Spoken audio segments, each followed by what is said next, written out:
I never believed in fate until the night I solved a puzzle on a napkin and felt the entire room go silent. It was a Tuesday, the kind of unremarkable evening where the city hummed with its usual chaos, and I sat tucked into the corner booth of Vincenzo's, a restaurant far too expensive for my graduate student budget, but my best friend Marina had insisted. Her family owned the place, and she'd pulled me there to celebrate my thesis defense with champagne. I couldn't pronounce and pasta that melted on my tongue. "You're too serious, Alara." Marina laughed, refilling my glass. "One night. Just enjoy it." But my mind was already elsewhere.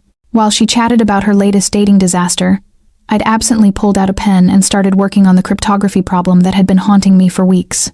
The napkin became my canvas: numbers, symbols, patterns flowing from muscle memory. It was a mathematical riddle my professor had mentioned in passing, something about an unsolvable sequence that had stumped researchers for decades. I didn't notice when Marina stopped talking. I didn't notice when the ambient conversation around us dimmed.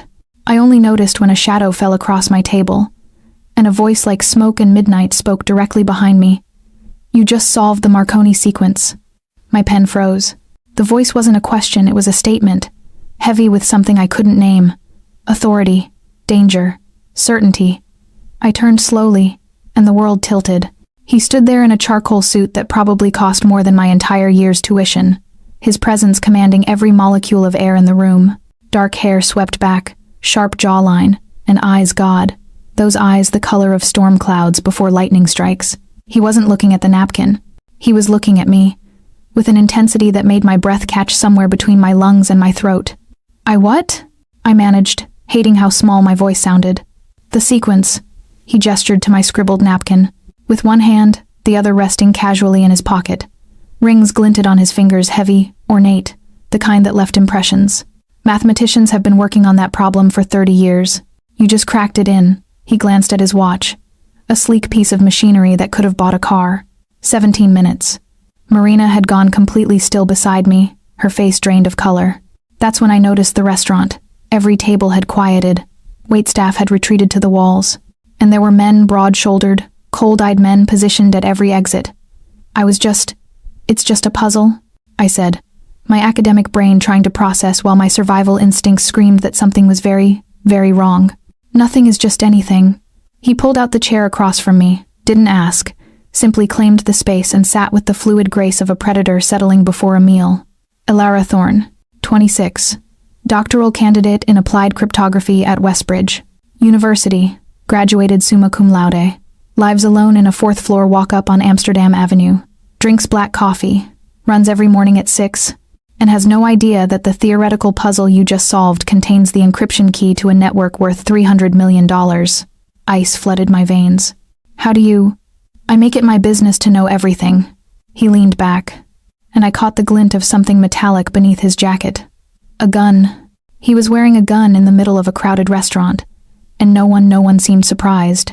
The question is, why does a brilliant mathematician waste her time in academia when her skills are worth so much more? "Who are you?" My hands trembled, so I pressed them flat against the table. "Dante Luciano." He said it like I should know, like the name itself was a weapon. And then I remembered. Whispers. News reports quickly buried.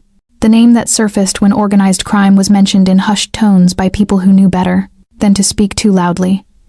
The Luciano family controlled half the city's underground money laundering, smuggling, protection rackets. And sitting across from me, looking at me like I was equation he intended to solve, was the man who controlled it all. I should go." I started to stand, but his hand moved across the table, not touching me, but the gesture alone froze me in place. "Sit." One word. Absolute. "And God help me." I sat. "I'm not interested in whatever you think I can do for you," I said, trying to inject steel into my voice. "I'm a student. I solve theoretical problems. That's all." "That's never all." His gaze dropped to the napkin, then back to my face, studying me with unnerving focus. "You see patterns others miss. You find solutions where none exist. That's not theory, Alara. That's power." He paused, and something shifted in his expression, something almost human beneath the ice. "And power, in the right hands, changes everything. I'm not interested in your world. You're already in it." He gestured subtly, and one of his men approached, placed a folder on the table between us. 3 days ago, someone stole data from one of my operations, encrypted with a sequence similar to what you just solved. I have people, very expensive people, who couldn't crack it. Yet you did it on a napkin while drinking wine. I stared at the folder like it might explode. That's not my problem. It is now. He opened it, revealing photographs, grainy, surveillance-style images of people I didn't recognize. Because whoever encrypted that data knows about you. They've been watching, waiting to see if anyone could solve what they created. He slid one photo toward me, and my blood turned to winter. It was me, leaving my apartment, entering the university, sitting in this very restaurant, taken from across the street through the window. Someone had been following me. Why? The word barely made it past my lips. Because brilliance is rare, and in my world, rare things are either protected. His eyes locked onto mine, something dark and possessive, flickering there, or destroyed. The restaurant felt like it was closing in, the walls pressing closer. You're trying to scare me. I'm trying to save you. He stood, buttoning his jacket with practiced efficiency, and suddenly I could breathe again, almost. You have 2 choices, Alara. Come with me now. Let me keep you safe while you help me identify who's targeting both of us. Or walk out that door and hope they're kinder than I am when they find you. That's not a choice. That's a threat. It's reality. He extended his hand, an invitation, a command, a promise wrapped in danger. I don't have time for pretty lies. Someone wants what you know. I want to make sure you survive long enough to use it. Marina grabbed my wrist, her voice urgent and terrified. Alara, don't. Please. Just do what he says. I looked at Dante Luciano, at the man whose name made grown men flinch, whose world was built on violence and shadows, and saw something I didn't expect. Beneath the ruthless exterior, in the barely perceptible tension around his eyes, I saw concern. Real, human concern. How do I know you won't hurt me? I whispered. His jaw tightened. You don't. But I've never lied to protect someone's feelings, and I won't start now. You're valuable. That makes you mine to protect. And I protect what's mine. The possessiveness in that statement should have terrified me. Instead, it sent a shiver down my spine that had nothing to do with fear. I stood, my legs unsteady, my mind screaming that this was insane. I looked at the napkin, at the innocent puzzle that had unraveled my entire life, and I placed my hand in Dante Luciano's. His fingers closed around mine, warm, strong, absolute, and he pulled me toward the door, toward his world, toward a darkness I didn't understand but could already feel consuming me. As we stepped into the night, he leaned close, his breath against my ear, sending electricity down my spine. Welcome to your new life, Alara. Try not to solve any more puzzles. They tend to get people killed. And then the glass behind us shattered in an explosion of gunfire.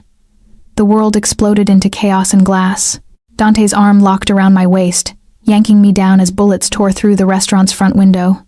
I hit the pavement hard, his body covering mine, the weight of him pressing me into cold concrete while screams erupted behind us. Stay down! His voice was a command, absolute and unbreakable. I couldn't have moved if I wanted to. Terror had turned my limbs to stone, my mind struggling to process the violence erupting around me. This wasn't theoretical. This wasn't numbers on a page. This was real gunfire. Breaking glass, the acrid smell of gunpowder burning my nostrils. Dante moved with lethal precision, his hand pulling the weapon from his jacket in one fluid motion. He fired 3 shots into the darkness across, the street's sharp cracks that made my ears ring, and somewhere in the shadows, someone screamed. Russo! Get her to the car! He barked. A massive figure appeared beside us, one of the men I'd seen inside the restaurant. He grabbed my arm with surprising gentleness considering his size, hauling me to my feet while Dante provided cover, his movements controlled and brutal. Move! Move! Russo pulled me toward a sleek black car idling at the curb, its door already open.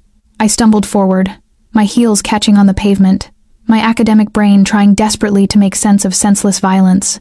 Another spray of bullets hit the car's hood, sparks flying, and Russo shoved me inside with enough force to bruise. Dante slid in beside me a heartbeat later, slamming the door as the driver punched the accelerator. The car lurched forward, tires screaming, and I was thrown against Dante's chest as we careened around a corner. They knew. His voice was ice and fury. They knew exactly when. You'd be there. Who was that? I couldn't stop shaking, adrenaline making my teeth chatter. Confirmation that I was right. He holstered his gun, then turned to me, his hands gripping my shoulders. "Are you hurt?" I shook my head, unable to form words. His eyes, those storm-gray eyes, scanned my face, my arms, checking for injuries with an intensity that felt almost violent in its thoroughness. "Talk to me, Ilara." His voice dropped, became almost gentle. "I need to know you're not in shock." People were shooting at us. At me." The words tumbled out.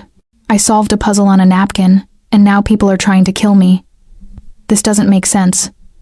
"None of this makes sense." "It makes perfect sense." He released me, his jaw tight. "Someone's been planning this. They planted that sequence where they knew it would catch your attention. They've been watching, waiting for you to solve it. And the moment you did, the moment they confirmed you're as brilliant as they, suspected they tried to eliminate you before I could secure you." "Secure me?" I laughed, the sound bordering on hysterical. "Like I'm some kind of asset?" "You are an asset." He said it matter-of-factly, no apology in his tone. "A dangerous one. And now everyone knows it." The car wove through the city streets, the driver taking turns with professional precision. I pressed myself against the leather seat, trying to slow my breathing, trying to think. "Where are you taking me?" "Somewhere safe." Dante pulled out his phone, typed something rapidly. "Somewhere they can't reach you while I figure out who orchestrated this. I want to go home." "Your home is compromised." He showed me his phone, a live security feed of my apartment building. 2 men in dark clothing stood across the street, watching my entrance. "They're waiting for you. They'll be waiting at the university, your friend's place, anywhere you might run." The trap closed around me, and for the first time, real fear cut through the shock. "What do you want from me?" He studied me for a long moment, and something shifted in his expression, something raw and unguarded that was gone before I could name it. "I want you alive. Everything else is negotiable." The car pulled through an iron gate, tires crunching on gravel. I looked out at a mansion that seemed to rise out of the darkness itself, stone and shadows, illuminated by lights that made it look like a fortress, pretending to be a home. "This is mine." Dante opened the door, extending his hand. "Welcome to the Luciano estate, Ilara. For better or worse, this is your sanctuary now." I didn't take his hand. I climbed out on my own, my legs still unsteady, and stared up at the building that would become my prison. Because that's what this was. No matter how he framed it, protection was just another word for captivity. Russo and 3 other men formed a perimeter around us as Dante led me up the stone steps. The front door opened before we reached it, revealing an older woman with sharp eyes and graying hair pulled into a severe bun. "Mr. Luciano, we weren't expecting. Prepare the east wing, guest suite, and have Dr. Chen come immediately." His hand found the small of my back, guiding me forward. "This is Ilara Thorne. She's under my personal protection. No one, and I mean no one, gets near her without my authorization." The woman's eyes widened fractionally, but she nodded. "Of course, sir." Inside, the mansion was all dark wood and expensive art, the kind of place that belonged in magazines about lives I'd never live. Dante led me through hallways that seemed to stretch forever, finally stopping at a door that opened onto a suite larger than my entire apartment. "You'll stay here. Everything you need will be provided." He moved to the window, checking the locks, the sightlines, his tactical mind cataloging vulnerabilities. "Don't try to leave. My men are under strict orders to keep you safe, which means keeping you. So, I'm a prisoner. You're protected." He turned back to me, and the intensity in his gaze made my breath catch. "There's a difference. Not from where I'm standing." He crossed the space between us in 3 strides, and suddenly he was too close, his presence overwhelming, his hand lifting to cut my jaw with surprising gentleness. "From where you're standing, you're alive. 20 people in that restaurant tonight, you think you survived by accident? You think that car pulled up exactly when needed by coincidence?" His thumb brushed my cheekbone, and I hated how my body responded to the touch. "I've been planning for this moment since the second I saw what you could do. I knew they'd come for you, and I made sure I'd be there first." "Why?" The question came out as a whisper. "Why do you care?" Something dark and possessive flashed across his face. "Because brilliance like yours doesn't belong to men who'd waste it. It doesn't belong to people who'd destroy you to keep their secrets." His hand dropped, but his eyes held mine captive. "It belongs to someone who understands exactly how rare and dangerous you are. And that's you? That's me." No hesitation, no doubt. A knock at the door broke the moment. A middle-aged man in glasses entered, carrying a medical bag. "Mr. Luciano, you called for me? Check her for injuries. Make sure she's not in shock." Dante stepped back, the ruthless businessman returning. "I'll be in my study. Ilara, don't do anything stupid." The men outside this door answer only to me, and their orders are very simple. Keep you alive. Keep you here. He left without waiting for my response, the door closing with a finality that made my chest tight. The doctor, Dr. Chen, approached with professional kindness. "Let's take a look at you, shall we?" But I barely heard him. My mind was racing, analyzing, trying to understand the equation I'd become part of. Dante Luciano had inserted himself into my life with the precision of someone who'd been watching, planning, waiting. He'd known I'd be at that restaurant. He'd known what I could do. And now I was trapped in his world, surrounded by his men, claimed by his protection. The terrifying part wasn't that I was his prisoner. The terrifying part was that when he'd touched my face, when he'd looked at me with that dark possessiveness, some traitorous part of me had wanted to lean into it. "Doctor," Chen cleared his throat. "Miss Thorne? Your arm, you're bleeding." I looked down. He was right. A shard of glass had cut through my sleeve, leaving a thin line of red across my forearm. I hadn't even felt it. Just like I hadn't felt the moment my ordinary life ended and this dangerous new existence began. But I felt it now, the sting, the reality, the inescapable truth. I was Dante Luciano's prisoner. And God help me, I wasn't sure I wanted to escape. I didn't sleep. How could I? Every time I closed my eyes, I saw shattered glass and muzzle flashes, heard the crack of gunfire echoing in my skull. The guest suite was beautiful, all silk sheets and antique furniture, but it felt like a gilded cage. I checked the windows. Locked, the door, guarded. Even the attached bathroom had no escape route. Just marble and luxury and absolutely no way out. By the time dawn broke, painting the sky in shades of blood orange, I'd given up pretending. I showered, found clothes in the closet that fit perfectly, which should have been comforting but was actually terrifying.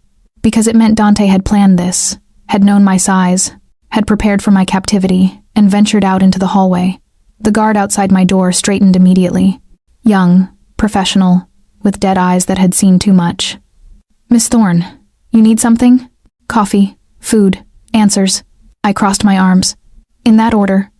He spoke into a radio, and within minutes, another guard appeared to escort me. They didn't touch me, didn't threaten me. But their presence was a constant reminder. I wasn't a guest. I was an asset under protection, which was just another form of control. The estate was even more impressive in daylight. We passed rooms filled with art that belonged in museums, a library that would make my university weep with envy, and finally entered a dining room where breakfast had been laid out like a feast. Dante sat at the head of the table, reading a tablet, a cup of black coffee steaming beside him. He'd changed into a different suit, charcoal gray, perfectly tailored, but he looked like he hadn't slept either. There was a tension in his shoulders, a tightness around his eyes that spoke of a long night. He glanced up when I entered, his gaze traveling over me in a way that made my skin heat. "You're awake.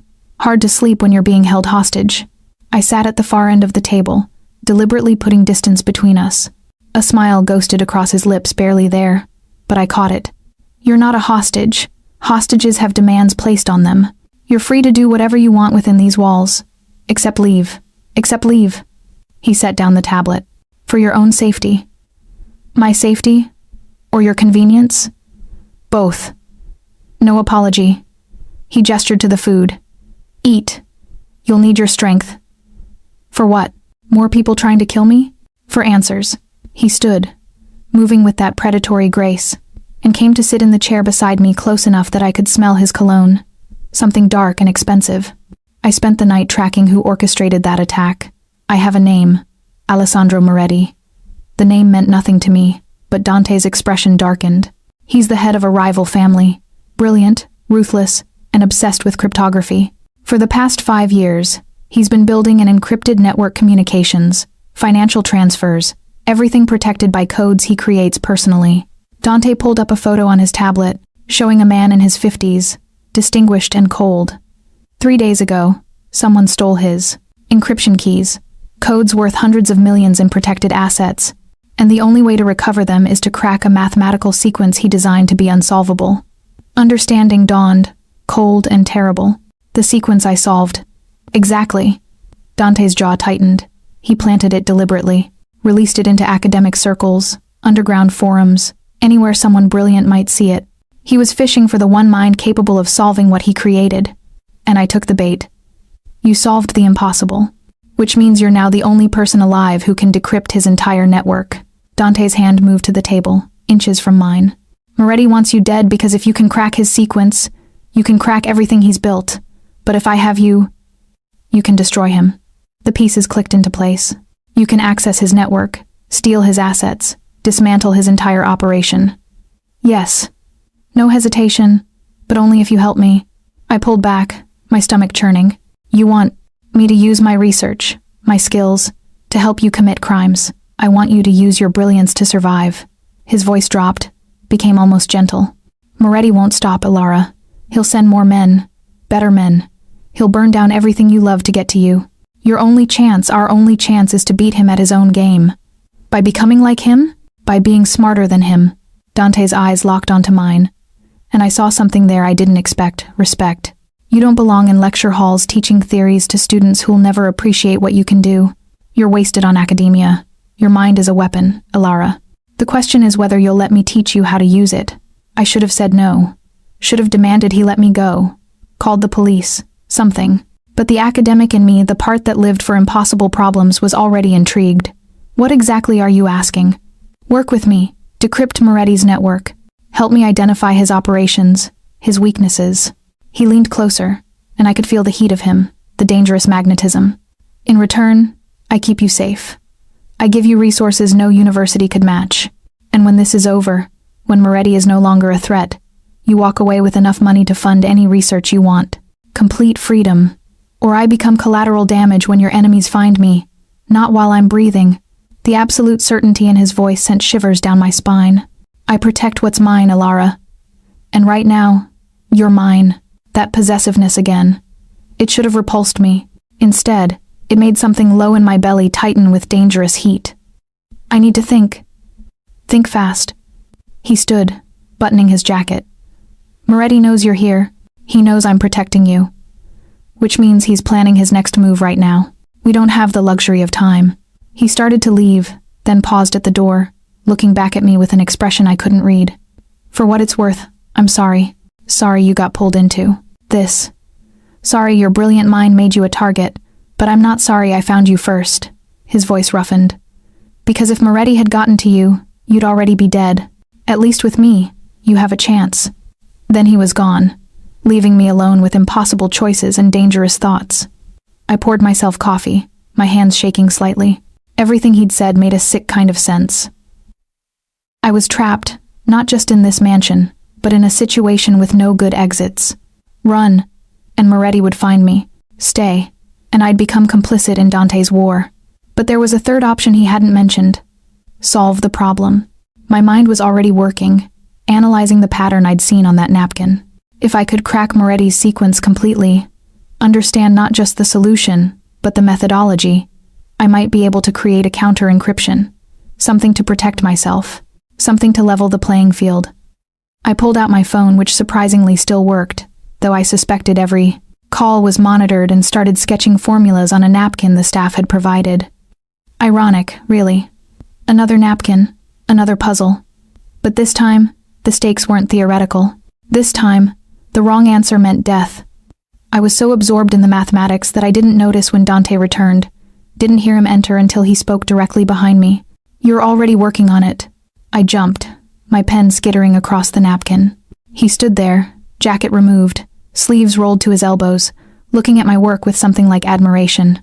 I'm trying to understand the problem, I said defensively. That's not the same as agreeing to help you, isn't it?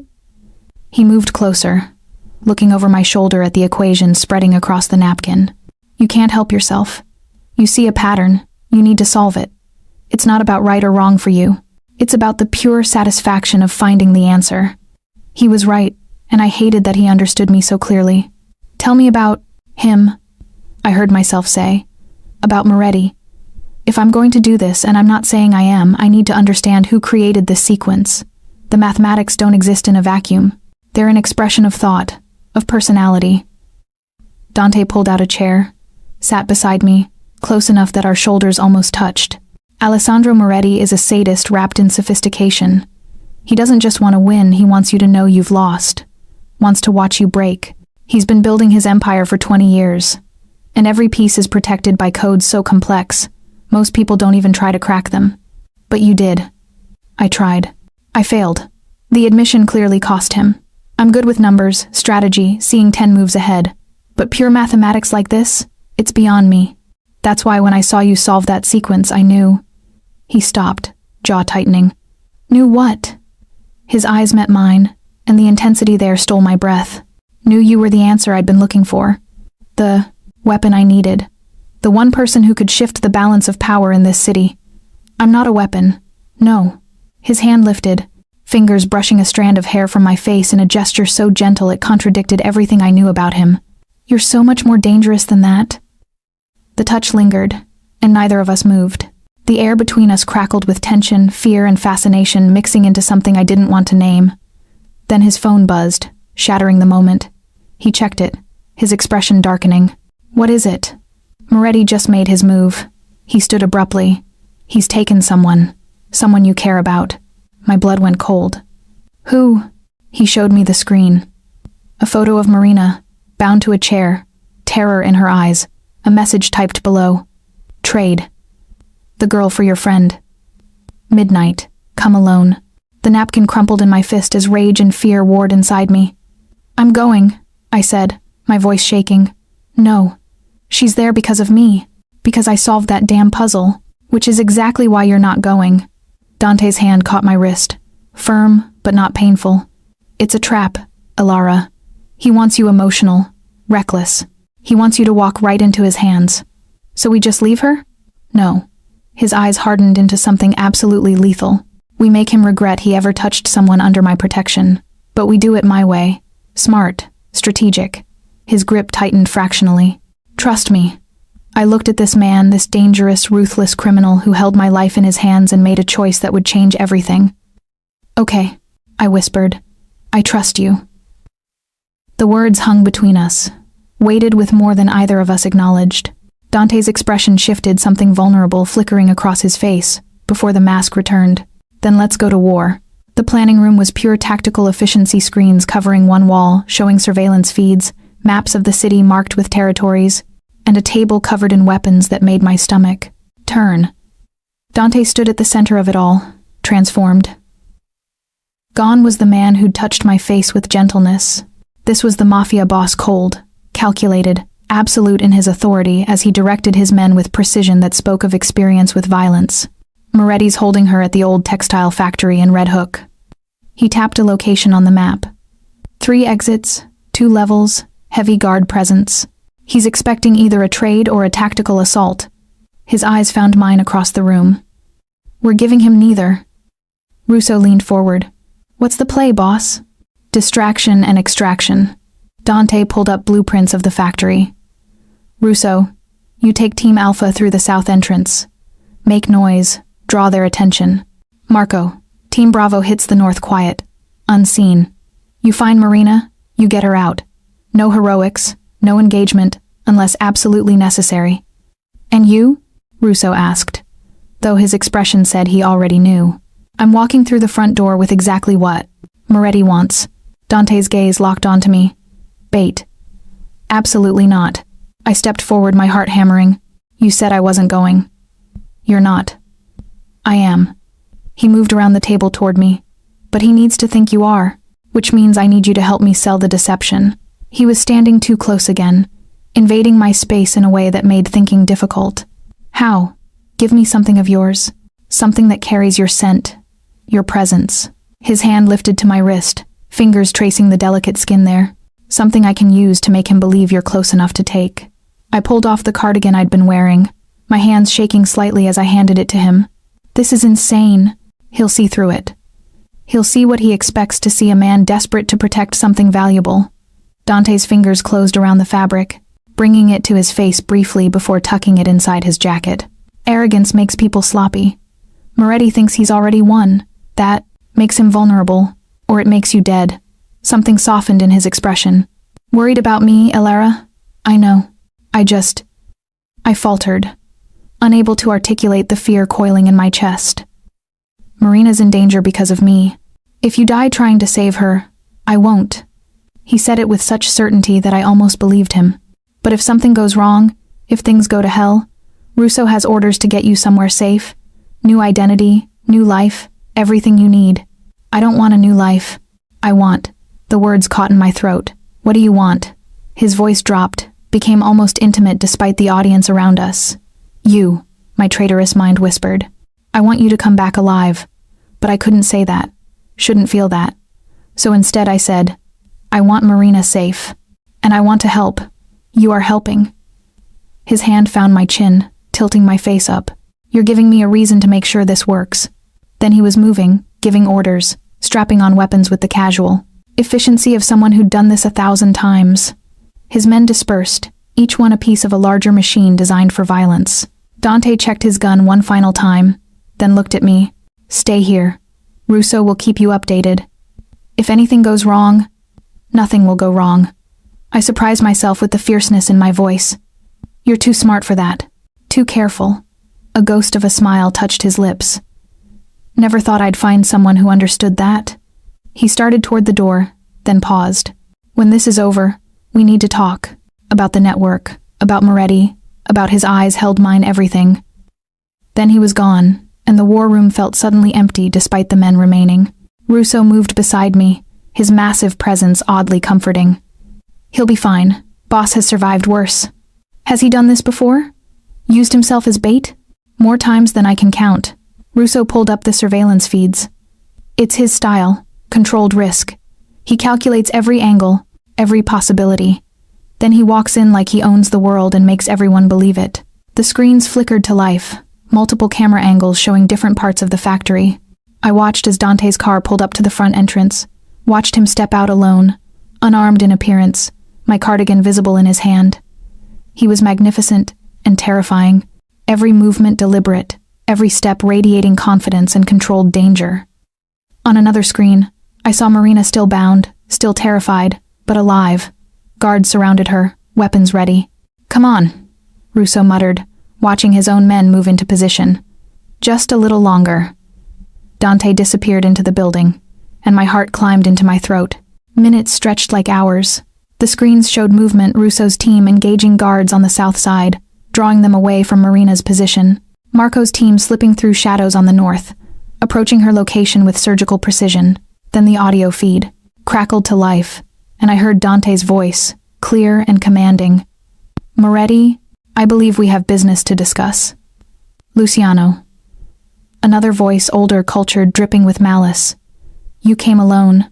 How refreshingly stupid. I came with what you want. The girl who solved your sequence. My blood froze. He wouldn't. He couldn't. Show me. On screen, Dante held up my cardigan. She's close. Waiting. But first, you release Marina De Luca. She's not part of this. Moretti laughed, the sound making my skin crawl. Everything is part of this. The girl, the code, even you. You really think I didn't know you'd try something? Gunfire erupted sudden, explosive, filling the audio feed with chaos. Dante! I lunged toward the screens, but Russo held me back. Wait. Just wait. On the monitors, Marco's team grabbed Marina, cutting her bonds as bullets flew around them. They moved with professional precision, dragging her toward the exit as guards fell or scattered. But where was Dante? The audio feed crackled with static, then his voice cut through, cold and lethal. You made a mistake, Alessandro. Did I? You assumed I'd come unprepared, that I valued the girl more than strategy. A pause. And when Dante spoke again, ice ran through his words. I value winning. Everything else is just leverage. A scream echoed through the speakers, someone in pain, then Moretti's voice, tight with barely controlled rage. You'll regret this, Luciano. I'll burn your entire organization to the ground. Starting with that mathematician you're so desperate to protect. You can try. Dante's voice grew closer to whatever mic was picking up the feed. But she's mine now, and I don't lose what's mine. More gunfire. Shouting. Then suddenly silence. Boss is clear. Russo's radio crackled. Marina's secure. We're pulling out. I collapsed into a chair. My legs suddenly unable to hold me. They'd done it. They'd actually done it. 20 minutes later, Dante walked into the war room, his suit jacket torn, a cut above his eyebrow bleeding, but alive, whole. Our eyes met across the room, and something passed between us. Relief, recognition, something deeper I wasn't ready to name. "Marina?" I asked. "Safe, shaken, but unharmed. She's being taken somewhere secure." He moved toward me, and I saw the adrenaline still coursing through him, the violence barely contained beneath his skin. "You were right. I am too smart to fail. You're also bleeding. Occupational hazard." He touched the cut absently, smearing blood across his fingers. "Small price for success." I stood, grabbed a first aid kit from the table, and before I could question the impulse, stepped close. "Sit. Let me clean that." He stared at me for a long moment, something unreadable in his expression. Then he sat, letting me tend to him. My hands trembled slightly as I cleaned the wound, hyper-aware of how close we were, how his eyes never left my face.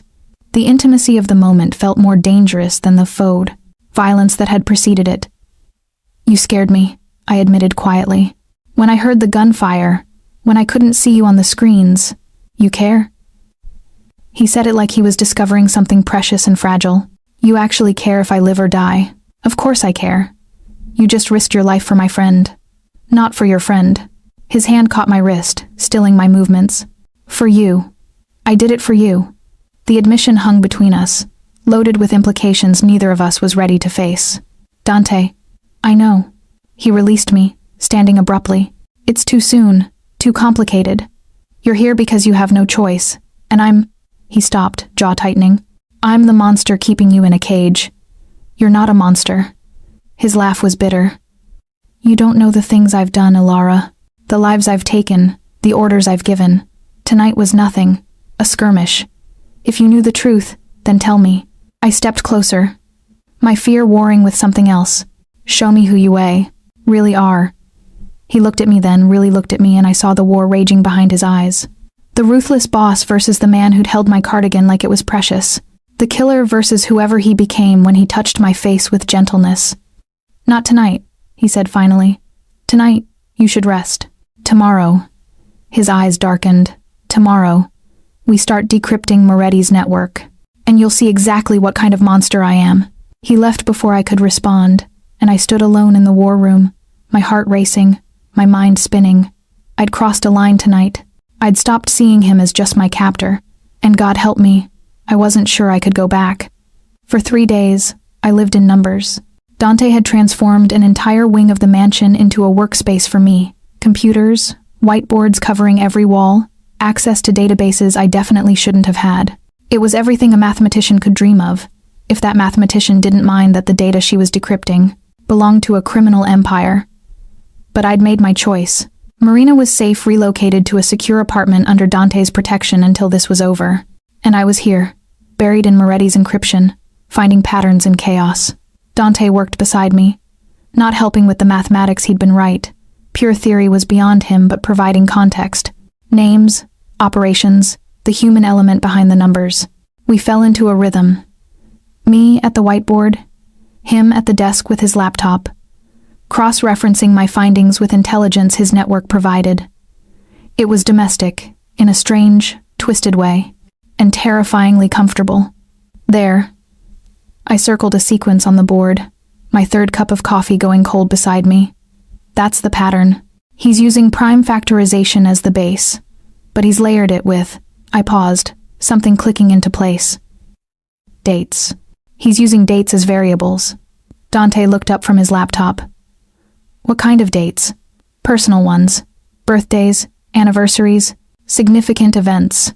I turned to face him, excitement pushing aside exhaustion. Moretti's encryption isn't just mathematical, it's emotional. Every key is tied to something that matters to him personally, which makes it nearly impossible to crack unless you know his history. Which we do. Dante's eyes gleamed. Russo, pull up everything we have on Moretti's family. Births, deaths, marriages, everything. Within an hour, we had a timeline of Alessandro Moretti's life laid out like a blueprint. And as I plugged those dates into the encryption sequence, the code began to unravel. My God, I whispered, staring at the data appearing on screen. This is everything. Financial transfers, communication logs, names of every operation, every person on his payroll. Enough to destroy him completely. Dante stood, coming to look over my shoulder. So close I could feel his heat, smell that dark cologne that had become familiar. You did it, Ilara. You actually cracked the uncrackable. I should have felt triumphant.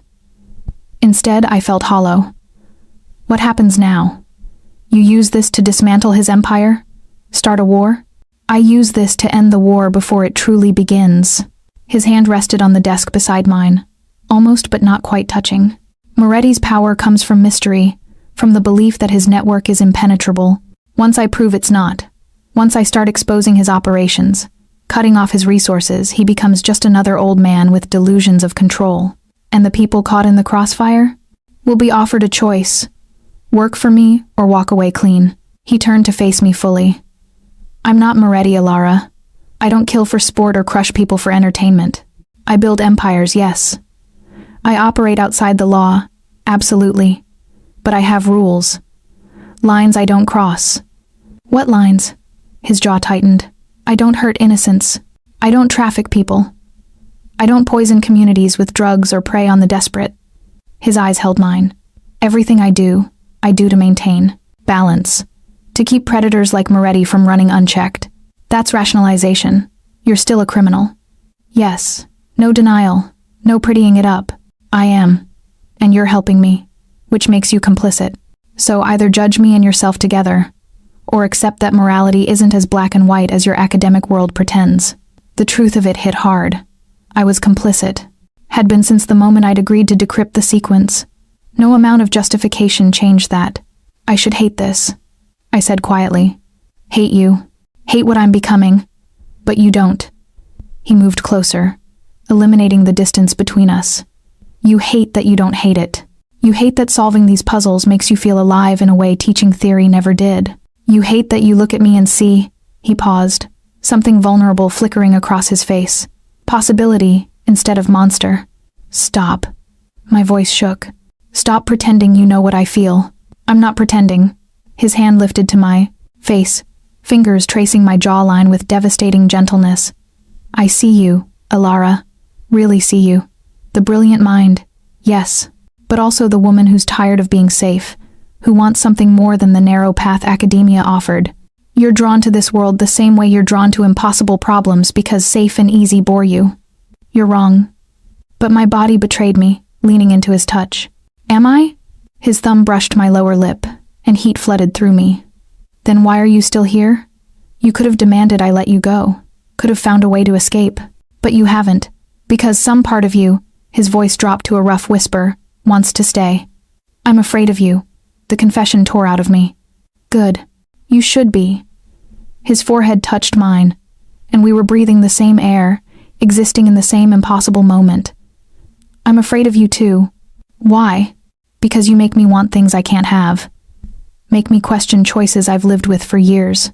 You walk into my world and suddenly everything I've built feels... He stopped, jaw clenching. Insufficient, like I've been living half a life and didn't know it until you showed me what I was missing. My heart hammered against my ribs. Dante. The door burst open. Russo entered, his expression grim. Boss, we've got a problem. Dante stepped back, the moment shattering, but his eyes held mine for one more heartbeat before he turned. What is it? Moretti knows. About the decryption, about the girl cracking his codes. He just sent a message. Russo held out his phone. The image on screen made my blood run cold. It was me, a photo taken through the window of this very room. Me at the whiteboard, clearly visible, and beneath it, a message. She's brilliant. I'll enjoy breaking her. Slowly. How did he... I couldn't finish the sentence. Inside man. Dante's voice went arctic. Someone in my organization is feeding him information. He turned to Russo. Lock down the estate. No one comes. In or out. I want every single person vetted within the hour. And double Ilara's security. She doesn't leave my sight. On it. Russo left, already barking orders into his radio. I wrapped my arms around myself, suddenly cold. He's going to come for me, isn't he? He won't stop until I make him. Dante's hand found my shoulder, firm and grounding. This changes nothing except our timeline. We use what you've decrypted to hit him hard and fast, cut off his resources before he can mobilize. We go to war tonight. Tonight? Fear spiked through me. We don't have a choice. He turned me to face him. Moretti's desperate now. Desperate men do terrible things. The only way to keep you safe is to eliminate the threat completely. By killing him. If necessary. No hesitation. I won't apologize for protecting you, Alara. Won't pretend there's a gentle solution to this. Moretti wants you dead or worse. I want you alive. It's that simple. Nothing about this is simple. No. He agreed. But the choice is, I can let you go, hand you off to some federal protection program, let you disappear into a sanitized life where you'll always be looking over your shoulder. Or you can stay. Let me end this. Let me. His hand cupped my face. Keep you safe. The only way I know how. Through violence. Through absolute and overwhelming force. Yes. His eyes searched mine. I won't lie to you. Tonight will be brutal. People will die because I order it. And when it's done, when Moretti is no longer a threat, you'll know exactly what I'm capable of. You'll know the monster you've been sleeping under the same roof with. And then what? Then you decide. His thumb traced my cheekbone. Stay or go. Hate me or... He stopped, something raw flashing across his face. Or whatever this is between us becomes. There's nothing between us. The lie tasted bitter. Keep telling yourself that. He leaned close, his lips brushing my ear. But we both know you're lying. Then, he was gone, leaving me shaking and confused and terrified of how much I wanted to believe him. I turned back to the whiteboard, to the data that had sealed both our fates. In the margins, almost without thinking, I started calculating probabilities, success rates, casualty estimates, trying to quantify the violence about to unfold. But some equations had no clean solutions. Some problems could only be solved through fire and blood. And as I heard Dante giving orders in the next room, his voice cold and commanding, I realized I'd stopped trying to escape. I'd started trying to understand. And that was far more dangerous than any encryption Moretti could create. Midnight came like a blade. I watched from Dante's study, a room that had become our war room as his men geared up.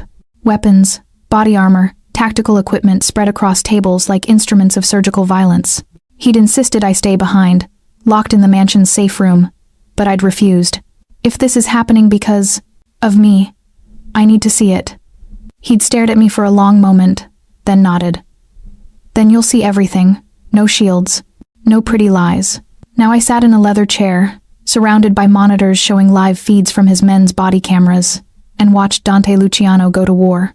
The targets were surgical. 3 of Moretti's key operations, hit simultaneously. A money laundering front masquerading as an art gallery. A warehouse storing weapons and contraband. And a luxury penthouse where Moretti's top lieutenants held court. Dante's voice crackled through the comms, cold and absolute. Rules of engagement are simple. Anyone armed is a target. Anyone surrenders, they're detained. Moretti's inner circle, I want them alive. We're sending a message, not creating martyrs. The attacks began with brutal efficiency. On one screen, Russo's team breached the warehouse smoke grenades, suppressed gunfire, men falling before they could raise alarms. On another, Marco's group swept through the gallery, zip-tying terrified accountants while confiscating hard drives and files. But Dante had taken the penthouse himself. I watched him move through the building like death personified. His team covered corridors while he walked straight through the front door. Weapon drawn, every movement controlled and lethal. "Luciano!" someone shouted. Gunfire erupted. Dante didn't flinch. He returned fire with precision, 2 shots, center mass, and the shooter dropped. Another man emerged from a doorway, and Dante was on him in seconds, disarming him with brutal efficiency before slamming him against the wall. "Where's Moretti?" His voice was ice. "Go to hell." Dante's fist connected with the man's jaw. Wrong answer. "Where is he?" I flinched, unable to look away. This was the man who'd touched my face with gentleness, who'd decrypted centuries of art history to make conversation with me, and he was also this brutal, ruthless, capable of violence that made my stomach turn. The interrogation continued until the man broke, gasping out an address. Dante released him, letting him collapse to the floor before speaking into his comms. "Moretti's at the old cathedral on 5th. Marco, redirect your team. Russo, secure the warehouse and meet me there." "Boss, that's exposed ground.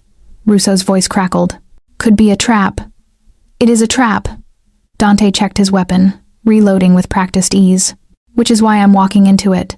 Dante, no. I spoke before, thinking, my voice carrying through the open comms. He paused, looking directly into the camera on his vest. Elara, you shouldn't be listening to this. But I am. And you can't just, I can. And I will. His expression softened fractionally. Trust me, I've been doing this a long time. Then he was moving again, leaving the penthouse, his team forming around him like a lethal machine. The drive to the cathedral took 12 minutes that felt like hours. I watched through the body cam feeds as they approached an old, Gothic structure, abandoned for years, its stained glass windows dark and broken. Perimeter secure, one of Russo's men reported. No movement detected outside. He's inside, Dante's voice held certainty. Waiting. They entered through the main doors, and the cathedral's interior appeared on screen pews covered in dust, candles flickering throughout despite years of abandonment. And at the altar, standing like a priest before his congregation, was Alessandro Moretti. Luciano. His voice echoed through the empty space. I knew you'd come. You wanted to talk. Let's talk. Dante moved down the center aisle, weapon lowered but ready. Call off your hunt for the girl. This is between us. Is it? Moretti smiled, cold and cruel. Or is it about the fact that some brilliant little mathematician cracked what I spent years building? That she exposed the weakness in my design? He shook his head. She has to die. You know that. It's not personal, it's necessity. Everything is. Personal when you threaten what's mine. Ah, yes, yours. Moretti's laugh was ugly. You're no better than me, Dante. You just dress your obsession in prettier words. She's not your woman, she's your prisoner, your asset. You'll use her brilliance until it's depleted, then discard her like everyone else you've consumed building your empire. You don't know me. I know men like us don't get happy endings. We don't get the girl, the redemption, the peaceful life. Moretti spread his arms. We get power, control, and eventually, a bullet from someone younger, hungrier, more ruthless. Then you understand why this ends tonight. Moretti's expression shifted, and suddenly the cathedral exploded with movement. Men emerged from behind pillars, from the choir loft. Weapons raised. Dante's team returned fire instantly, the sacred space transforming into chaos. I watched, hands pressed to my mouth, as bullets shredded ancient wood and shattered what remained of holy glass. Dante moved, through it like a dancer fluid, precise, deadly. He took down 2 men, disarmed a third, all while advancing on Moretti. It's over, Alessandro. He had to shout over the gunfire. Your operations are burning. Your people are scattering. Surrender now, and I'll let you live. Live as what? A broken old man? Moretti pulled a gun from his jacket. I'd rather die a king. He raised the weapon not at Dante, but toward the camera, toward the feed I was watching through. But first, I'm sending you a message about the cost of loving dangerous things. He fired. The screen went black. Dante, I screamed, lunging toward the monitors, trying to find another angle, another camera feed, nothing but static. Then Russo's voice, tight with urgency. Boss is down. I repeat, boss is down. The world stopped. Everything. My breathing, my heartbeat. Time itself simply ceased. Dante was down. Dante was hurt. Dante might be. Moving him to extraction point, Russo continued. Someone call doctor. Chen, now. I ran. I didn't think, didn't plan. Just ran through the mansion toward the entrance where they'd bring him. Guards shouted at me to stop, to stay in the secure area. But I didn't care. Couldn't care. He'd walked into danger for me. Had taken a bullet meant as a message about me. And I'd been too blind to see what was happening until it was too late. The cars screeched up to the entrance. And Russo was out first, barking orders. Then they were carrying him, Dante, covered in blood, unconscious, his face pale in the moonlight. Where? I could barely form words. Where is he hurt? Shoulder. Went clean through, missed the artery. Dr. Chen was already there, moving with professional calm. Get him to the medical suite. Now. They swept past me, and I followed, numb with shock. The next hours blurred together. Doctors, nurses, Dante apparently kept on staff, surgical equipment that shouldn't exist outside a hospital. I sat in the hallway outside, blood on my hands from where I'd touched his shoulder before they'd pulled me away, and waited. Russo sat beside me, his usual stoic expression cracked with worry. He'll be fine. Boss has been shot before. Survived worse. That's supposed to comfort me? It's supposed to be truth. He looked at me, really looked at me. You love him. I don't. We barely. The denial died on my lips. I don't know what I feel. Yes, you do. You're just too scared to say it. Before I could respond, Dr. Chen emerged. He's stable. The bullet did minimal damage. He'll be in pain for a few weeks, but he'll recover fully. Relief hit me so hard I nearly collapsed. Can I see him? He's sedated, but yes, briefly. The medical suite was pristine, filled with equipment that probably cost millions. And in the center, in a bed that looked too soft for the hard man lying in it, was Dante. He looked younger somehow, vulnerable. The ruthless Mafia boss stripped away to reveal just a man. A man who'd nearly died protecting me. I moved to his bedside, my hand finding his. His fingers were cold, and I rubbed them gently, trying to give back some of the warmth he'd shown me. You're an idiot, I whispered. Walking into that cathedral. Taking that risk. Tears burned my eyes. You don't get to die. Not for me. Not before the words caught. Not before I figure out what this is, what we are, what we could be. His eyes fluttered open just barely, drugged and unfocused. Elara? I'm here. I squeezed his hand. I'm right here. Moretti? Dead. Your men confirmed it. It's over. Something like satisfaction crossed his face. Good. You're safe now. Free. His eyes started to close again. You can leave. Go back to your life. Forget this nightmare. What if I don't want to? His eyes opened again, searching my face with whatever clarity the drugs allowed. Don't want what? Don't want. To leave? To forget. To go back to a life that feels empty now that I've seen. I stopped, my heart hammering. Now that I've known you. You don't mean that. You're just... He winced, pain cutting through the sedation. In shock. Grateful. It'll pass. Stop telling me what I feel. The words burst out, raw and honest. Stop deciding for me what I should want. You've given me choices at every step, stay or go, help or refuse, live in your world or walk away. So let me choose this. Choose what? I leaned close, my lips near his ear. You, this, whatever terrifying, dangerous, impossible thing is happening between us, let me choose it. His hand tightened around mine, and when he spoke, his voice was rough with more than pain. You're choosing hell, Elara. My world doesn't have happy endings. Then we'll make our own ending. I kissed him. Gentle, careful of his injuries, but absolutely certain. His lips were warm, and for a moment, the ruthless Mafia boss disappeared entirely. When I pulled back, his eyes held wonder and fear in equal measure. Stay, he whispered. When I wake up, be here. I'm not going anywhere. He smiled a real, unguarded smile that transformed his face before the sedation pulled him under. I sat beside him as dawn broke, our hands entwined, and made my choice. The mathematician had solved her most complex equation yet. The answer was him. Dante woke to pain and the scent of jasmine. For a moment, he couldn't process it. Pain was familiar, expected after a gunfight, but the jasmine, the warmth of a hand in his, the soft sound of breathing beside him that was unprecedented.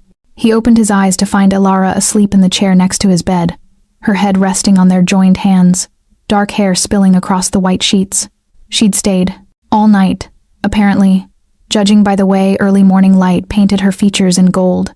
She was beautiful like this, unguarded, at peace despite sleeping in an uncomfortable chair beside a man who'd pulled her into his violent world. He should wake her, send her away, give her the escape route she deserved. Instead, he watched her sleep and let himself want impossible things. She stirred, her eyes opening slowly. When she saw him awake, her face transformed relief and something warmer flooding her expression. You're awake. How do you feel? Her hand tightened around his, like I've been shot. He managed to smile despite the pain radiating from his shoulder. But I've had worse. That's becoming a concerning pattern. She sat up, and he immediately missed her closeness. Dr. Chen said you need to rest for at least a week. No work, no stress, no running my organization. He tried to sit up, immediately regretted it as pain lanced through him. Stop. Her hands were on his chest, gentle but firm, pushing him back down. You have people for that. Russo is handling everything. The only thing you need to do is heal. I'm not good at being inactive. Learn. Her eyes held his, and he saw steel beneath the softness. You took a bullet protecting me. The least you can do is let me protect you now from yourself, if necessary. Something in his chest tightened that had nothing to do with his injury. You kissed me last night. Color rose in her cheeks. You remember that? I'd remember that even if I were dead. His good hand lifted to her face, cupping her cheek. Tell me it wasn't just gratitude. Or pity. Tell me it was real. She leaned into his touch. Terrifying and probably insane, but real. You could still leave, you know. Moretti's gone. The threat's eliminated. I'd give you money, protection, a new identity. Stop trying to get rid of me. I'm trying to give you a choice that isn't tainted by obligation or fear. I had that choice the moment I solved that equation in the restaurant. I've had it every day since. She moved closer, her fingers tracing patterns on his uninjured arm. I keep choosing you. Stop being surprised by it. I've never... He paused, struggling for words. No one's chosen me before. My world, yes. My power, absolutely. But not me. Not the man beneath all of it. Then they were idiots. She said it with such certainty that he almost believed her. The man beneath it all is brilliant, complicated, capable of both violence and tenderness. He's someone who reads ancient philosophy and encrypts his soul behind equations because vulnerability feels more dangerous than bullets. You see too much. I see exactly enough. She leaned down, her lips brushing his forehead. Now rest. I'll be here when you wake up. Promise? Promise. He let himself believe her, let himself drift back into medicated sleep with her hand in his. The next days blurred together in a haze of pain medication and stolen moments. Alara became his constant reading to him from books in his library, bringing him meals, arguing with him about mathematics and philosophy until his head hurt more than his shoulder. She was brilliant and stubborn and absolutely refused to let him push her away. You're not protecting me by being cold, she said on the third day, catching him deliberately creating distance. You're just being a coward. Excuse me?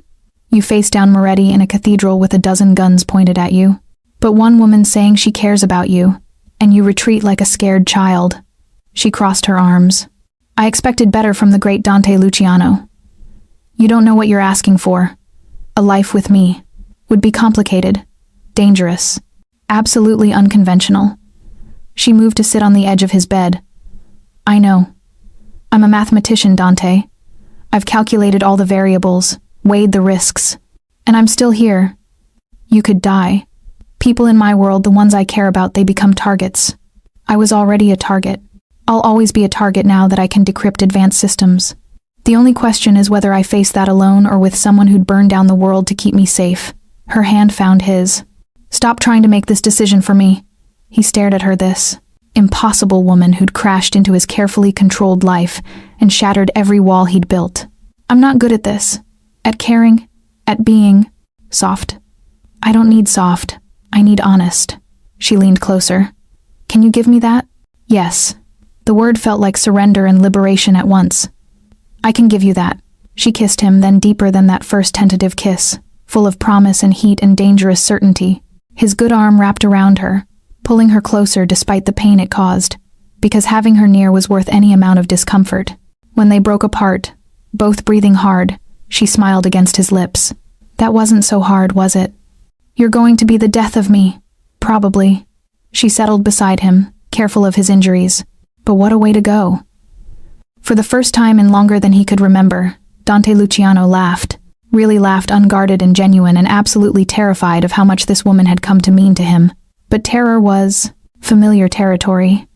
And this time, he was brave enough not to run. Alara fell asleep against his side, her breathing evening out, and he held her while the city hummed beyond his windows. He'd built an empire on calculated risks and controlled violence, had survived decades in a world where weakness meant death. But this brilliant, stubborn woman choosing him despite every reason not to this, was the most dangerous gamble of his life. And for the first time, he hoped he'd live long enough to see how it played out. Outside, Russo stood guard, a slight smile crossing his normally stoic face as he monitored the security feeds. The boss had finally found something worth protecting beyond power, and God help anyone who tried to take it from him. 2 weeks later, Dante's shoulder had healed enough for him to return to work, and Alara discovered what it truly meant to be with a man who ran an empire built on shadows. She'd moved her workspace into his study, her whiteboards and equations sharing space with his surveillance monitors and encrypted files. It was strange, this blending of their worlds. She'd decrypt a complex algorithm while he negotiated territory disputes. She'd explain theoretical mathematics while he approved or denied requests that carried life or death weight. "You're too lenient," she commented one afternoon, reading over his shoulder as he reviewed a request for clemency from one of his lower-level soldiers who'd been caught skimming. "He has a family. Kids." Dante's fingers moved across the keyboard. "I'll dock his pay, reassign him somewhere he can't access funds, but I won't kill a man for making a desperate mistake. And if he does it again, then we revisit the conversation." He glanced at her. "You think I'm soft? I think you're more human than you pretend." She kissed his temple, a gesture that had become natural over the past days. "It's not weakness to show mercy. In my world, it can be." But he approved the clemency. Anyway, these moments of gentleness were counterbalanced by reminders of the violence that underpinned everything. Alara learned to recognize the tension in Dante's shoulders when a situation required his direct intervention, learned the difference between business calls and the kind that made his voice drop to lethal calm. She was learning him both the man and the monster and finding the line between them thinner than she'd imagined. "I need to handle something tonight," he said during dinner, his tone careful. "Something you shouldn't see." "What kind of something?" "The kind that keeps people loyal through fear instead of respect." He set down his fork. "There's been talk. Whispers that Moretti's death has made me look weak, that protecting you was emotional rather than strategic. I need to remind certain people why questioning me is a fatal mistake." Ice settled in Alara's stomach. "You're going to kill someone." "I'm going to make an example. No apology." "It's necessary. This world respects strength, Alara. Show weakness, and you'll drown in the blood of those who smell opportunity." I can't," she struggled for words. "I know." He stood, moving to her side of the table, kneeling so they were eye level. "This is what I am. What I have to be to survive, to protect what's mine. I won't apologize for it. But I also won't force you to witness it. Where does that leave us?" Her voice shook. "I care about you, God. I'm falling for you, but I can't just ignore the violence. I'm not asking you to ignore it. I'm asking you to decide if you can live with it."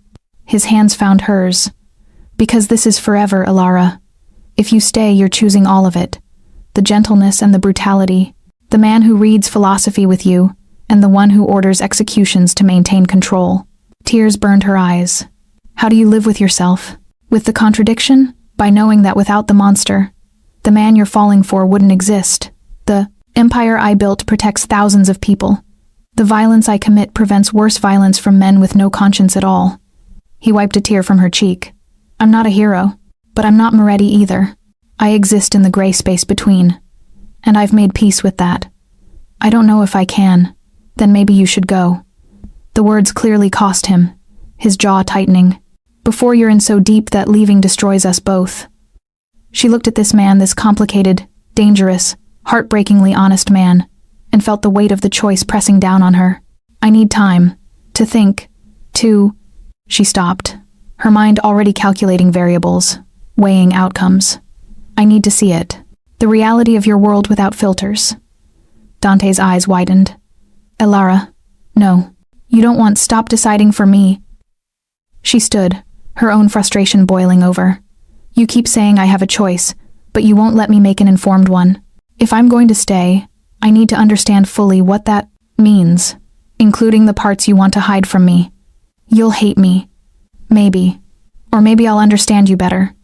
She held his gaze. "Let me see all of you, then I'll decide."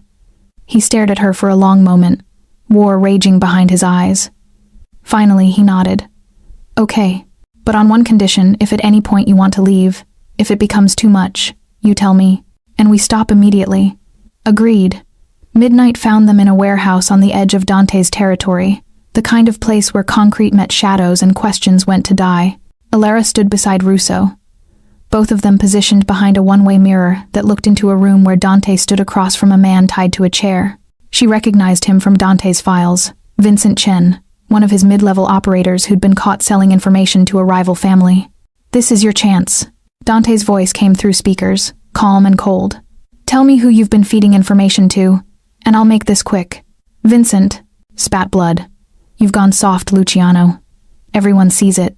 Chasing after some college girl like a lovesick fool." Dante's fist connected with Vincent's jaw with controlled precision. Not rage calculation. Wrong answer. Alara flinched but forced herself to keep watching. The interrogation continued, methodical, brutal, effective. Dante extracted names, dates, details of the betrayal, with the efficiency of someone who'd done this countless times. And through it all, his expression never changed. Cold, controlled, absolute. This was the monster. This was the man who ruled through fear when necessary. When Vincent finally gave up everything, Dante stepped back. "Thank you for your cooperation. So you'll let me live?" Hope flickered in Vincent's voice. "No." Dante pulled his gun. "But I'll make it quick, as promised." Alara turned away before the shot rang out, her stomach churning. Russo's hand steadied her shoulder. "Breathe," he said quietly. "Just breathe." Minutes later, Dante entered the observation room, and Alara saw him properly gunned. Still holstered, blood on his knuckles. The ruthless boss she'd only seen glimpses of before. "I'll have someone take you back to the house," he said, his voice carefully neutral. "No." She turned to face him fully. "We need to talk. Here. Now." He dismissed Russo with a gesture, and they were alone with the weight of what she'd witnessed. "You're going to leave." He said it like fact, not question. "I understand. I'll arrange. I'm not leaving." He froze. "You just watched me execute a man. I watched you do what you said you'd do. What you have to do in your world." She moved closer, and he actually flinched like he expected her to recoil. "I'm not going to lie and say it doesn't sicken me, that I'll ever be comfortable with the violence. But I also understand now." "Understand what?" "That you're not cruel. You're efficient. That man betrayed you, endangered your organization, and by extension, endangered me. And you did what was necessary to send a message." She reached for his hand, the one with bloody knuckles. "You're a killer, Dante, but you're not a monster. There's a difference. Most people wouldn't see one. I'm not most people." She cleaned the blood from his knuckles with a cloth she'd brought. "I'm a woman who's falling in love with a man who exists in shades of gray. Who protects fiercely and loves," she paused, meeting his eyes, "if he lets himself." "Alara," his voice broke. "I'm staying. Not because I approve of everything you do, but because I understand why you do it. Because the man who reads poetry with me and the one who just executed a traitor are the same person, and I'm choosing both." He pulled her into his arms, careful of his healing shoulder, but desperate nonetheless. "You're insane, absolutely insane to choose this. Probably." She held him tighter. "But I've always been drawn to impossible problems, and you, Dante Luciano, are the most impossible one yet." He kissed her, then fierce and possessive and raw with emotion he'd kept locked away for years. When they broke apart, both breathing hard, his forehead rested against hers. "I love you," he whispered. "God help me. I love you. I love you too." The words felt like jumping off a cliff. "Even though I shouldn't. Even though it's insane. Especially because it's insane." They stood in that warehouse, in the aftermath of violence, and chose each other completely. It wasn't pretty. It wasn't sane. But it was real. And for both of them, that was enough. The return to the mansion felt different, charged with an electricity that had nothing to do with danger and everything to do with the admission that still hung between them. "I love you." 3 words that changed everything. Dante had been quiet during the car ride, his hand never leaving hers, thumb tracing patterns on her palm that sent heat spiraling through her. The look in his eyes promised things that made her breath catch possession, desire, a hunger he'd kept carefully controlled until now. They entered through the private entrance to his wing, the part of the mansion Alara had never seen. His personal sanctuary, separate from business, from the world. "I've never brought anyone here," he said, leading her through rooms that spoke of wealth and carefully curated solitude. "This space is mine alone. Why show me now?" He turned to face her, his eyes dark with intent. "Because you've seen everything else. The violence, the business, the monster. Now I want you to see the man. Just the man. No armor, no performance." His bedroom was surprisingly simple. Expensive, Yes, but understated. Books on nightstands, art on the walls that spoke to personal taste rather than investment value, a space that felt lived in rather than staged. "It's beautiful," she said softly. "It's yours." He moved closer, his hands finding her waist. "All of this. All of me. If you want it, I want it." Her hands slid up his chest, feeling his heartbeat accelerate. "I want you." The kiss was different this time, no longer tentative or careful. This was claiming. His mouth moved against hers with barely restrained hunger, hands threading through her hair, pulling her closer until no space existed between them. "Tell me to stop," he whispered against her lips. "Tell me if this is too fast. If you need, I need you." She cut off his words with another kiss, pouring every ounce of want and fear and love into it. "Now, Dante. Please." Something broke in him, the last remnant of control shattering. He lifted her effortlessly, mindful of his healing shoulder, carrying her to the bed. His body covered hers, warm and solid and absolutely focused on her. "I've wanted this," he murmured against her throat, lips trailing fire along her pulse point. "Wanted you since that first night when you solved the impossible and looked at me like I was the real equation to crack." His hands were everywhere, learning her, worshipping her, discovering what made her gasp and arch into his touch. Clothes disappeared with surprising efficiency, and then it was just skin against skin, heat building into something that felt inevitable and perfect. "You're mine," he whispered, his eyes locked on hers as their bodies aligned. "Say it. Say you're mine. I'm yours."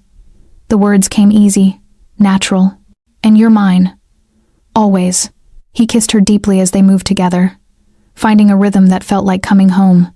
"Forever, Alara. This is forever." The world narrowed to just them, sensation, emotion, connection that went beyond physical. Every touch carried meaning. Every kiss was a promise. Every whispered word of love was a vow. When the pleasure crested, it crashed over them both with an intensity that left her trembling in his arms. Dante held her through it, murmuring words in Italian, beautiful, possessive things that she didn't need to translate to understand. Afterward, they lay tangled together, heartbeats slowly returning to normal.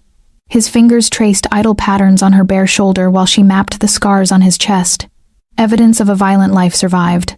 "No regrets?" he asked quietly. "None." She kissed one of the scars. "You? How could I regret the best thing that's ever happened to me?" His arms tightened around her. "You're it for me, Alara. No one else. Nothing else. Just you." That's a lot of pressure. But she smiled against his chest. "You can handle it. You solved the Marconi sequence in 17 minutes. You can certainly handle loving a complicated criminal." She laughed, the sound light and genuine. "When you put it that way." They stayed like that, wrapped in each other, until dawn painted the sky in shades of pink and gold. And for the first time since entering Dante's world, Alara felt truly safe. Not because the danger had passed, it would always exist in the shadows of his life, but because she wasn't facing it alone anymore. The next weeks fell into a new rhythm. Alara continued her work decrypting systems, but now for legitimate purposes, helping Dante's lawyers build cases against truly dangerous criminals, exposing human trafficking rings, tracking down predators who operated in the same shadows he did. "If I'm going to use my skills in your world," she'd told him, "I want to do some good with them." He'd agreed without hesitation, redirecting resources to help her identify targets worth pursuing. The mathematician and the Mafia boss, working together to tip the scales towards something resembling justice. But there were still moments when the reality of his world crashed in, when violence became necessary, when old enemies resurfaced, when Dante had to make choices that left blood on his hands. Alara learned to navigate those moments, learned when to push him to talk and when to simply hold him, learned the difference between the guilt that meant he was still human and the coldness that meant he'd shut down to survive. "I worry about what this is doing to you," he confessed one night, after a particularly brutal confrontation with a rival family. "About how my darkness is staining you. We all have darkness, Dante. You've just had to embrace yours to survive." She cupped his face, forcing him to look at her. "But you're not defined by it. You're defined by the choices you make with it, and you choose to protect, to build, to love. That's not stained. That's beautiful. You see me through rose-colored glasses. I see you clearly. All of you. And I love all of it." He kissed her, then soft and reverent and full of wonder that someone like her could love someone like him. They'd found an impossible balance, the mathematician and the monster, the academic and the criminal. Two people who should never have worked but somehow did. It wasn't perfect. It would never be simple. But it was theirs. And that made it everything. 6 months after solving a puzzle on a napkin, Elara Thorne stood on the balcony of Dante's estate and watched the city lights twinkle like captured stars. So much had changed. The university had accepted her resignation reluctantly, but accepted it nonetheless. She'd published 2 papers under a pseudonym, groundbreaking work in cryptography that was already reshaping the field. And she'd built a life in the shadows with a man who ruled them. Thinking too loud, Dante's voice came from behind her, his arms wrapping around her waist as he joined her on the balcony. I can hear your brain calculating from inside. Just reflecting. She leaned back against his chest, fitting perfectly against him, on how one equation changed everything. Best equation I've ever seen. He kissed her temple. Though I might be biased, they stood in comfortable silence, watching the city that was both their playground and their battlefield. In the distance, sirens wailed a reminder that the world kept spinning, kept generating chaos and beauty, in equal measure. Russo told me you approved funding for that new women's shelter, Elara said. The one helping trafficking survivors. You suggested it. I just allocated resources. You do more than you let people know. The scholarship funds, the community programs, all of it hidden behind shell corporations, so no one connects it to Dante Luciano. She turned in his arms to face him. Why hide the good you do? Because the moment my enemies know what I care about, they'll try to destroy it. His hand cupped her face. Better to let them think I'm all monster. Keeps the things that matter safe. I'm a thing that matters and you haven't hidden me. No. His expression grew serious. You're different. You're the line in the sand. Everyone knows touch you, and I'll burn the world down. There's protection in that visibility. And danger? Always. He didn't lie to her. Never had. But you're brilliant enough to handle it. Strong enough to survive it. We've proven that. It was true. Over the past months, they'd faced challenges together, rivals who tested Dante's resolve, enemies who tried to use Elara as leverage, moments when violence erupted into their carefully controlled existence. But they'd survived it all. More than survived. They'd thrived. I got something for you, Dante said, pulling a small box from his pocket. Elara's breath caught. Dante, it's not what you think. Well, not yet. He opened the box to reveal a key, ornate, antique, beautiful. This is the key to the East Wing Library, the private collection I told you about. First editions, rare manuscripts, mathematics texts that most people don't even know exist. You're giving me access to your secret library? I'm giving you everything. He closed her fingers around the key. The library, the resources, my complete trust. Use them however you want. Decrypt codes, publish research, teach if you want to. I'll support whatever you choose. Tears burned her eyes. I choose this, us, building something together. Even knowing what it costs, what it will always cost, especially knowing that. She kissed him softly. I'm not naive anymore, Dante. I understand your world, the violence, the moral complexity, the constant danger. But I also see the good you do, the lives you protect, the balance you maintain. You're not a hero, but you're not a villain either. I'm a man who loves you. He said it simply, like it was the only truth that mattered. Everything else is just details. Important details. Important details, he conceded, but secondary to this. To us, they kissed on that balcony, surrounded by night and stars and the city that had brought them together through chaos and mathematics. Two people who should never have worked, creating something beautiful from impossible circumstances. 1 year later, Elara stood in front of a classroom, not a university lecture hall, but a converted warehouse in Dante's territory. 20 students sat before her, all from the neighborhood, all brilliant minds who couldn't afford traditional education. Mathematics is power, she told them, passion evident in every word. It's the language of the universe, the key to understanding everything from quantum mechanics to cryptography, and you all have access to that power. You just need to learn how to use it. In the back of the room, Dante watched with pride evident on his face. This program, free education for gifted students from disadvantaged backgrounds, had been Elara's idea. He'd simply provided the resources. After class, she found him waiting. How'd I do? You were magnificent. He pulled her close. They're lucky to learn from you. We're lucky we can do this. Use your resources for something meaningful. Our resources, he corrected. You're as much a part of this empire now as I am. Partner in everything. It was true. Over the past year, Ilara had become integral to Dante's operations, not just as the woman he loved, but as a strategist, problem solver, and moral compass. She'd helped him reshape parts of his organization, focusing resources on ventures that did less harm, more good. They'd never be legitimate. That bridge had been burned long before she arrived. But they could be better, could use the power they had to create positive change alongside the necessary violence. I have something to ask you, Dante said as they walked to the car. And you can say no. There's no pressure. You're making me nervous. He stopped, turning to face her fully. Then he actually knelt on the sidewalk while his security team discreetly looked away. Ilara Thorne, you crashed into my life like a comet and changed everything. You saw the monster and chose to love the man. You took my darkness and found light in it. You're my partner, my conscience, my everything.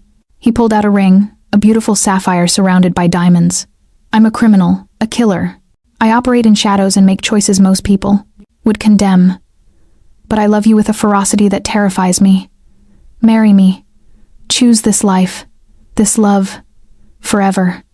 Tears streamed down her face as she pulled him to his feet. Yes, 1,000 times yes. He slipped the ring on her finger, then kissed her with a passion that stopped traffic and made his security team smile despite their professional demeanors. You're mine, he whispered against her lips. Forever, she agreed. In the shadows and the light, in the violence and the peace, wherever this takes us. It's going to be complicated. I'd expect nothing less. She laughed through her tears. I fell in love with you by solving an impossible equation. Our entire relationship has been complicated. And worth it? Every single moment. Epilogue, 5 years later. The nursery was filled with soft light and the sound of a baby's gentle breathing. Ilara stood beside the crib, watching their daughter sleep. Sofia Luciano, named after Dante's mother, inheriting her father's dark hair and her mother's brilliant mind. Dante wrapped his arms around her from behind, both of them watching the small miracle they'd created. She's perfect, he whispered, like her mother. She's going to be trouble, Ilara countered. Like her father. God help us both. They stood in comfortable silence, two people who'd found love in the most unlikely circumstances, now raising a child in a world that straddled light and darkness. It wasn't the life Ilara had imagined while studying at university. It wasn't the fairy tale ending society approved of, but it was theirs, built on trust and truth, on accepting all parts of each other, on choosing love even when it was complicated and dangerous and absolutely insane. No regrets? Dante asked, the question he still posed sometimes. Not one. She turned in his arms to kiss him. You? Only that I didn't find you sooner. Through the window the city stretched out before them, their city now, their kingdom of shadows and light. And, somewhere in its depths, a new generation was learning mathematics and possibility from a woman who'd proven that even the most dangerous equations could have beautiful solutions. The mathematician and the monster. The professor and the crime lord. Two halves of an impossible whole. Forever.